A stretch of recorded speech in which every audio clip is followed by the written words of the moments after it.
Let's spice up those blues guitar solos looking at Lydian Dominant and some other modes of melodic and harmonic minor.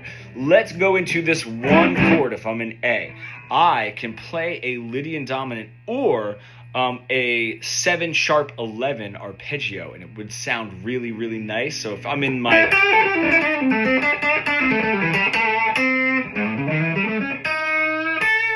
I love throwing that in there, especially that sharp 11. That blues note is going to, especially within a blues and through an arpeggio. So I slide into the root note, and then I do 3, sharp 4 or sharp 11, flat 7, root note 3, hit my sharp 11 here, bend it up, and my 1. It's such a great sound to throw over that one chord, or cheating a little bit is just play your blues scale, just don't put your 4 in there.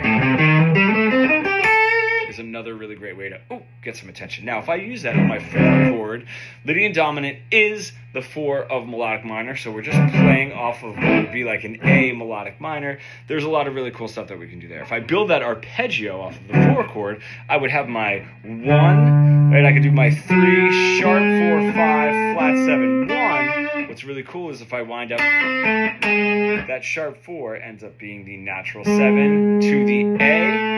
And then when I get there, if I do something like, when I go back to my 1 chord from the 4 chord to the 1 chord, and then I wind up on my flat 7, giving it a little extra chromatic, because that flat 7 is not there if I'm going to play a Lydian Dominant over my 4 chord or on my 4 chord.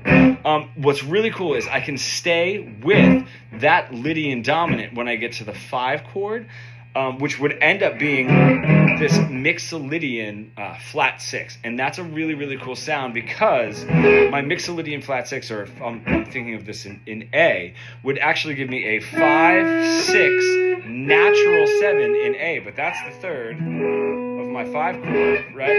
A 1, 2, and then flat 3. What would be that flat 6 or that flat 13 of the 5 chord is my flat 3 in A, so it sort of roots us still in that minor, which is a really cool sound. If you're an intermediate guitar player stuck in that really boxy, boring pentatonic plateau that we all get into, and you really want to bridge the gap between your creative ideas and what you're able to play, becoming fully fretboard fluent, comment pro below and we can get started.